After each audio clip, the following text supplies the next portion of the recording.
पहा नवीन एपिसोड्स एकदम add free.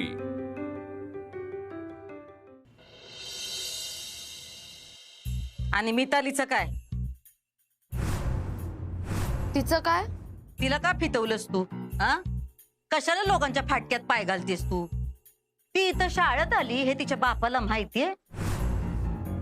तिच्या बापाला तिनं शिकायला नगय. त्याला कळलं तर तिचं तंगड तोडून तिच्या हातात देईल. उद्या तिचं काय झालं तर तिचा बाप आमच्याकडे काम करतो, आम्हालाच मधी पडायला लागेल. मास्तरीन हायस ना व, मास्तरीन बनून राहा, देव बनू नको. तिनं शिकायचं का नाही ते तिचं बाप ठरवल. तिच्या वाट्याला जाऊ नग. कळतंय ना आम्ही काय म्हणतोय ते?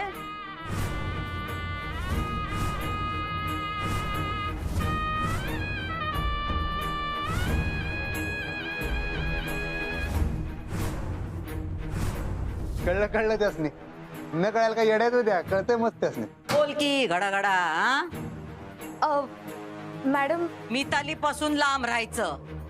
तिला नादी लावू नग, तिच्या वाट्याला जाऊ नग. आता कसं समजवू बाई तुला? कळतंय मला मॅडम. जा मग आणि पाठव तिला. कुणाला? आता कुणाबद्दल बोलतोय आपण? मिताली. हा, मग पाठव तिला. हो. मॅडम, मग मी माझा जॉब पक्का समजू? आता काय कन्नड मध्ये बोललो तुझ्याशी? अधिपती सांगा हिला कुठल्या भाषेत बोललो आम्ही? हो, आता मराठीत सांगितलं की थोरल्या सरकारांनी तुमचा जॉब पक्का आहे म्हणून, शाळेत राहा म्हणून. तुमचा जॉब पक्का आहे, तुम्हाला कोण काढणार नाही. हा, फक्त आता परत हे राजीनामा वगैरे देण्याची काहीतरी शानपणा करत जाऊ नका. इथनं पुढं जावा तुम्ही.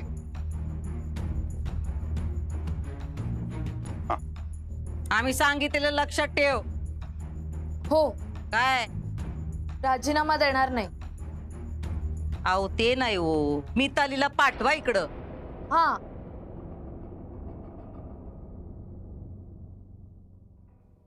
काय? हा, किती मंद, सुस्त आणि मठ्ठ बाई आहे. कसं काय होणार हिच्या नवऱ्याचं? त्यात जर सासू चंट असेल तर झालंच कल्याण. खेळ खंडोबा होईल संसाराचा. काय?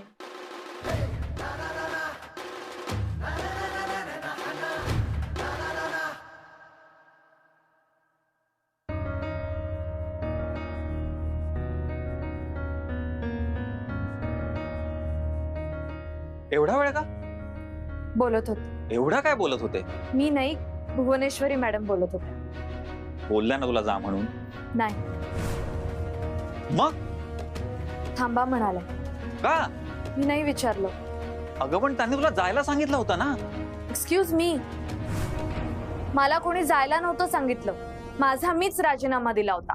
ते मीच सांगितलं होतं तुला. चुकलंच माझं. काय माझं ऐकलं ते? सगळंच. अगं तू माझ्यावर का चिडतेस? शाळा सुटल्यावर बोलूया आपण प्लीज. अक्षरा, बाबांनी तुझ्यासाठी त्या शाळेत शब्द टाकलाय. मान्य आहे तिथे पगार कमी, पण कटकटही कमी आहे. आणि तू इथे नोकरी करणं म्हणजे बाबांचा शब्द पाडणं असा अर्थ नाही का होत त्याचा?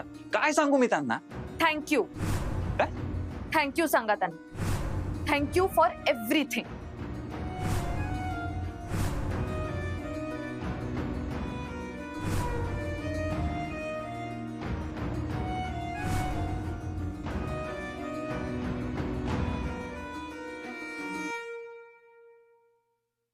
थँक्यू बरं काय आई साहेब. त्या मास्तरनीसाठी तुम्ही कशा पाहिजे थँक्यू म्हणतायसा? त्याच्यासाठी नाही हो, तुम्ही माझं ऐकलं म्हणून थँक्यू. आम्ही तुमचं नेहमीच ऐकतोय. ऐकतो की नाही? आम्ही तुमच्या मनाविरुद्ध काय बी करत नाही. करतोय काय? आपण एक फॅमिली आहोत हो. पण त्या मास्तरनीवर आपण एवढे उपकार केले, पण ती एका शब्दाने थँक्यू नाही म्हणाली. हा, हो, त्या घाबरत्यात तुम्हासनी. म्हणून उपकाराची जाण ठेवणार नाही. हे कसलं घाबरणं? नाही नाही, तुमच्या पुढे बोलायचं म्हणलं का नाही, कतरत्यात हो. खरंच की. तुम्ही का तिची वकिली करतायसा? नाही, मी फॅक्ट सांगालोय. आता त्या फुल पगार सरांची पण हिंमत नाही तुमच्या मोर तोंड उघडायची. येऊ का मी? 100 वर्ष आयुष्य. माझाच विषय चालला होता का? अहो, तुमचा इशा झाला हो. फुलपाखरे, तुमच्या मास्तरनीला एक काम सांगितलं तर साधारण किती दिवसात करते ती? लगेच. मग एवढा वेळ झाला, आम्ही तिला मितालीला पाठव सांगून, तर अजून कशी नाही आली ती?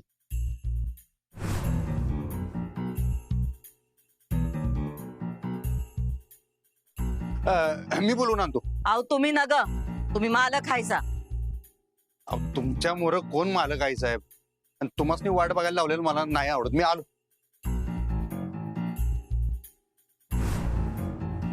हे बघ, त्या काहीही बोलल्या तरी घाबरायचं नाही हा. आणि तू इथे का आलीयस असं त्यांनी विचारलं तर काय सांगशील?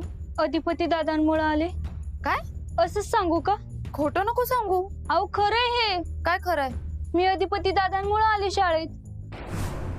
म्हणजे दादा बोलले माझ्या नानांशी, त्यांनी समजावलं आणि पैसे पण दिले. टेन्शन घेऊ नको, आपण विषय सेट करून टाकूया तुझ्या शिक्षणाचा. हा, तिचं लगीन आता करू नको शाळा असशील तर. एवढं लक्षात तुला जेलमध्ये जायचं काय? ना ती ठेव.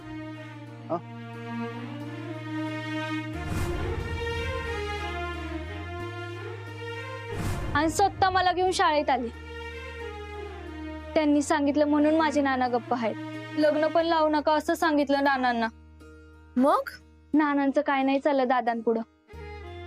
त्यांनी मुलाकडच्यांना नाही म्हणून सांगितलं. अगं मिताली, तू हे मला आधी का नाही सांगितलंस? दादांनी सांगितलं होतं कुणाला सांगू नको म्हणून. ए अगं मी ते तू इथं आहेस, मी तुला अख्ख्या शाळेत शोधतोय. पण मास्तरीन बाई, तुम्हाला काय कळतंय का नाही? थोरल्या सरकारने तुम्हाला हिला घेऊन यायला सांगितलं होतं ना. कवा धरणं वाट बघायला त्या. चल. 1 मिनिट. आता 1 मिनिट वगैरे काय नाही, मी तुमच्या पुढे हात जोडतो. आता लेट झालाय. 1 मिनिट काय काय. चल.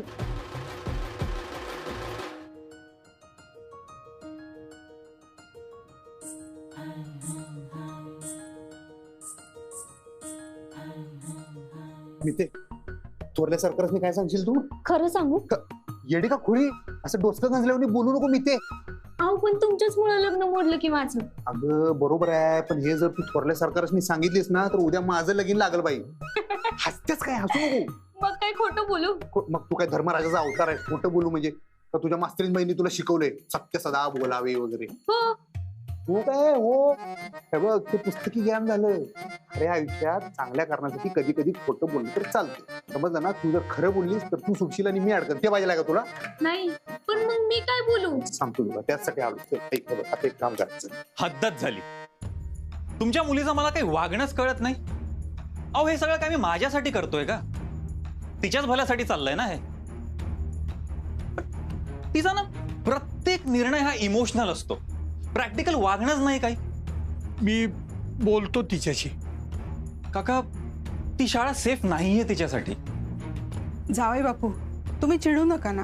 अहो मी चिडत नाहीये. माझाही जीव तुटतोय तिच्यासाठी. एवढं करतोय ना मी.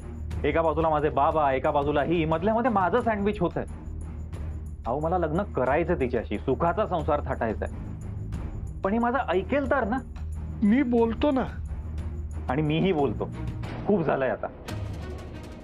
बाबांना सांगतो की लवकरात लवकर लग्नाचा मुहूर्त काढा म्हणून. लग्न झाल्याशिवाय ही काय ऐकणार नाही माझं.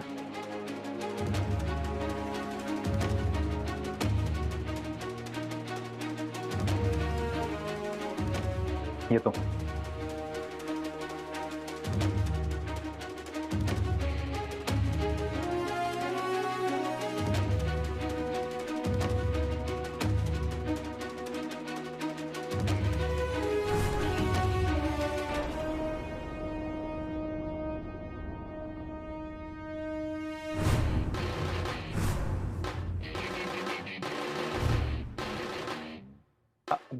बोल की जीभ काय टाळ्याला चिकटली काय? बोल की.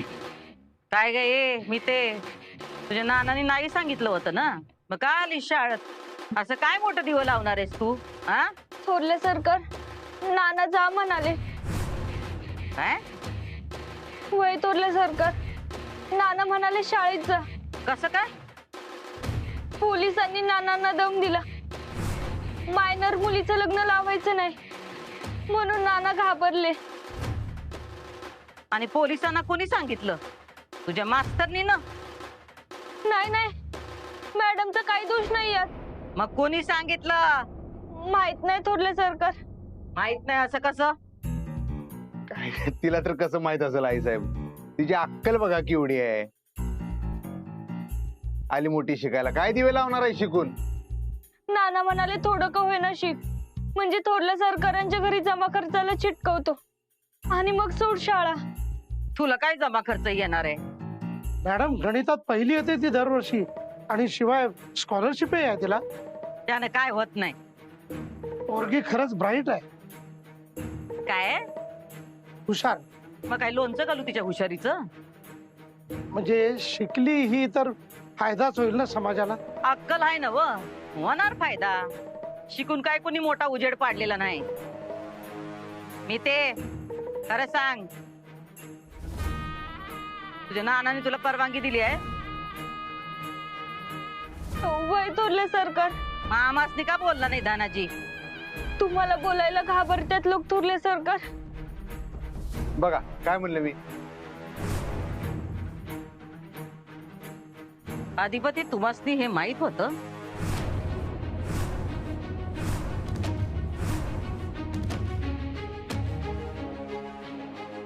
हा नाही माहित, म्हणजे उडत उडत कानावर आलतं माझ्या. मग तुम्ही का बोलला नाहीत? का तुम्ही पण घाबरता? आता मला ह्यो विषय काय एवढा महत्वाचा वाटला नाही हो. मिताली शाळेत आली, ह्यो विषय काय आपल्यात होण्यासारखा काय एवढं मला वाटलं नाही. ते बी खरंच आहे म्हणा. ए बारके, जा जा नीट शिक आणि जमा खर्च लिहिणार म्हणा आपला. आमचा जमा खर्च आणि हिशोब लिहिताना जरा जरी चुकीवला तर मग बघ तुझ्या नाकाला टिप्पणी लावून त्याच्यात फूक मारतो का नाही बघ.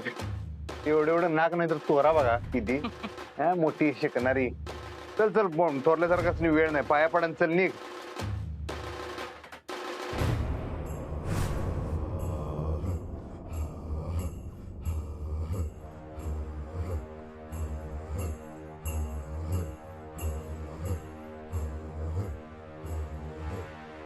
फुलपगारे, बोला मॅडम. या पुढं मास्तरनींनी राजीनाम्याची बात काढली तर पहिला फोन आमासनी करायचा.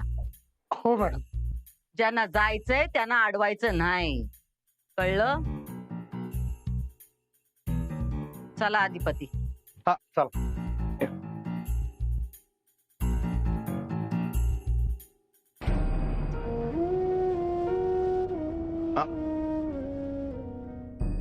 काय झालं सर? सॉरी सर, पण तुमच्यामुळे एका पोरीच्या आयुष्याचं भलं झालं. कुठल्या पोरीविषयी बोलताय? म्हणजे मिताली का मास्तरीन? मिताली लहान आहे होती. मास्तरीन बाई पण लहानच आहे की, लहान मूल.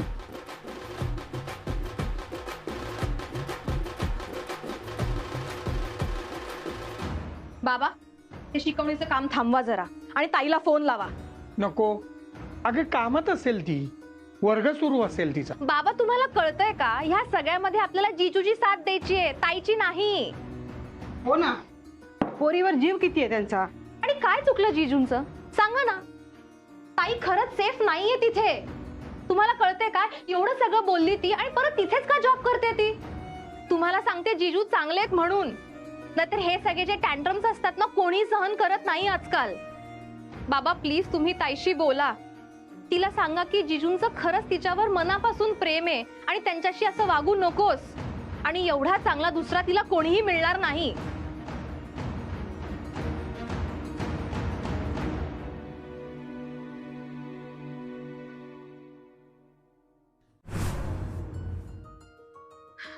मला हे खरंच वाटत नाही. माझ्या आईची शपथ घेऊन सांगते मॅडम, अधिपती दादामुळेच मी आज शाळेत आली. हो, ते माझ्याकडून रोज भाजी घेतात 500ची. 500ची? या महिन्यात 15 आणि बाकीचे 3 असे 18 झालेत. आणि आई म्हणते शाळेतच जा, तिथे जास्त धंदा होतोय.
ताई, धनाजीला बोलू?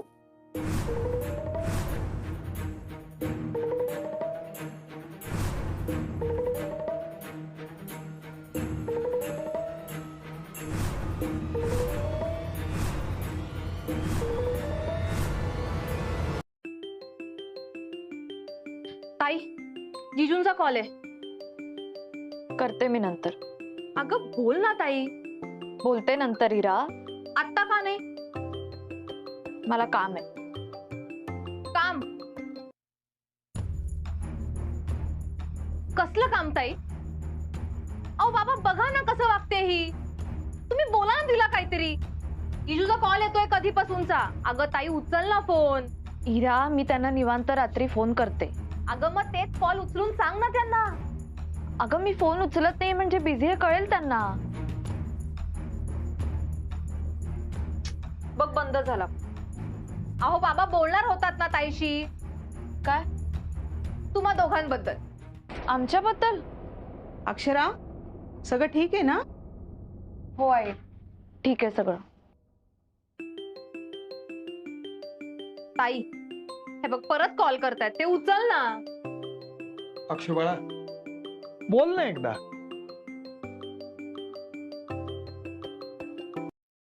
हॅलो कमल, मी तुम्हाला थोड्या वेळाने फोन करते. ही काय पद्धत आहे वागण्याची? आपण बोलूया नंतर.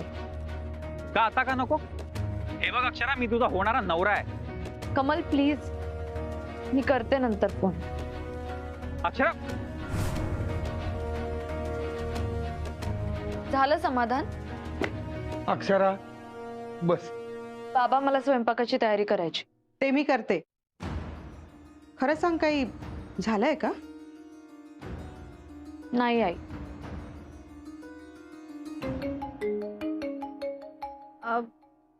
माझ्या फोनवरती येतोय त्यांचा कॉल.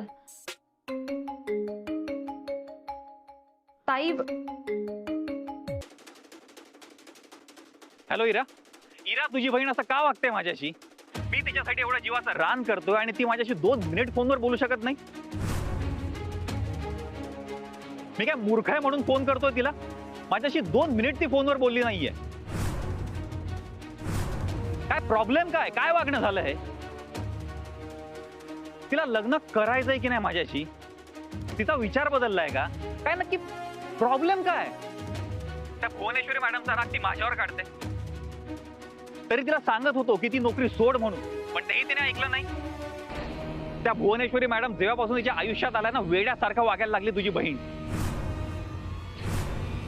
अरे नाही होते तर सोड ना म्हणावं ती नोकरी. कशाला आमच्या डोक्याला त्रास देते?